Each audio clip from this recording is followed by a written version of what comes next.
A cornerstone is a foundation, a starting point on which to build something strong and useful. In Little Rock, Arkansas, there is a place called Cornerstone that gives kids the academic, vocational, and social tools they need to start building their lives to be strong and useful and free from drugs. The after-school center is home to about 175 junior and senior high school students from 3:30 in the afternoon until 10 o'clock at night. For many of these kids, this is the only safe place they can be after dark. People from every walk of Little Rock life, from businesses to schools, from banks to service clubs, everyone helps the center help kids. They start with the basics, like a hot dinner donated every day by a local hospital. I think a Cornerstone is a social experiment to get the community to all come together and share our talents, our skills, and our resources to try to figure out ways to grow healthy children. The people up here care, and they have faith in you that you won't do drugs. And you know, it's like if someone has faith in you that you won't do something, then you won't do it. And that's the kind of feeling they give us. I think that's basically what they need, is somebody to trust, somebody that believes in them, somebody that wants to help them. What we're going to do is I want you to turn to the person to your right and give them a compliment. You look pretty nice today, Christy. Thank you. These kids need somebody. For example, I had a person who was in my support group last year. We did other things called a complimentary circle.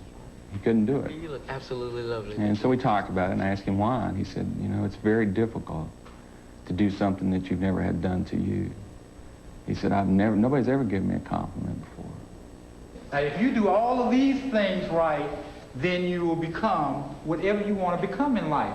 But if you take the negatives that we had up here... We have several drug treatment agencies and prevention agencies that come over and do various kinds of drug prevention classes. My mom has a best friend. She was on drugs, and she got on it so bad, she dropped out to be a prostitute. What we try to do here at Cornerstone is to physically pick them up and let them experience what it's like to succeed. We take the kids out to the University of Arkansas at Little Rock, and they have computers that take kids through various questions and will generate a list of professions that these kids are likely to be interested in.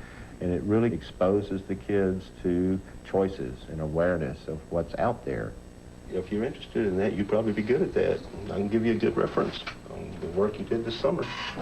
We don't see these kids as clients or things to take apart and diagnose and do things to. These kids are partners in this process. Take your knife, take a little butter, and put it on the side of your plate so you'll have it. Last year, after the Junior League did their etiquette class, we picked these kids up out front in a stretch limo and took them to town to a restaurant and let them eat out. But we not only did that, but after they ate at the restaurant, we cruised the neighborhood in that stretch limo, and we showed those kids that there's another way to get a stretch limo than dealing drugs.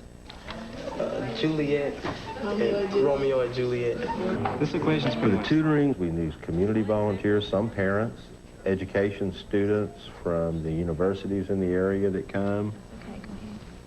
The first year of Cornerstone, my grade point was like below a 2 point. And that's bad. Now, my grade point average is up to past 2 point, like 3 point something. And now I'm trying to work up to a 4 point. And, you know, I believe I can do it if I just set my mind to it. To encourage kids to study and to reward personal improvement, Cornerstone uses an incentive program, paying members for every hour they take classes or work at the center. Their salary is $1 for each grade point. So for an A average, or 4.0, the wage is $4 an hour, and so on. Rather than cash, they're paid in credits, which they can spend at the Cornerstone store, stocked by donations from local businesses. The store is one of the best incentives of Cornerstone. Some people don't have the money to buy things like, you know, that they really want. And they can purchase these shoes or this jacket they want. $8. Yes, the credit system is set to give them some immediate material reinforcement for improving themselves, for making themselves better. Thank you for shopping at Cornerstone store, and please come back again. Charlie probably has as many obstacles as any of the kids here to overcome. He's 16 years old, his mother's going to prison, his father's facing prison, he's facing no home. Around the booth here to your left. My mom was in the county jail. And the reason she's been kind of jail, she was selling drugs. The police took my mother away in handcuffs. When they got in the house, they just immediately arrested my dad, my mother, and my big brother. They gave you 20 years. 20 years for what? Do you get 20? 20 for what? That's not saying that I'm not gonna do what I did when I get out. I really don't think it's justifiable getting people that many years for that. I mean, people commit murder and they back on the streets. That's the way the law is in Little Rock. Oh, what? I wish I could turn it all around. Sir, that concludes your line to the police station. Bye, Charles. I love you, Mom. I love you too. All right, see you. Okay. Just keep your seat, I'll be right back. It kind of hurts when I go see her. That's why sometimes I miss like 2 weeks without seeing her, because seeing her and just looking at her and can't touch her makes me feel like she's the guilty one. And I love her too much to be looking at her just be behind bars like that. If I want to involve Cornerstone, I just want to know what to do. Charlie needs to know that he's got a different alternative than what his parents had. Our role is to give them an alternative to that lifestyle. So far, it's been crazy, it's been frustrating at times, but it's working. We've seen a lot of changes in a lot of kids in a short time. Among social workers, there's a new expression called dandelion kids.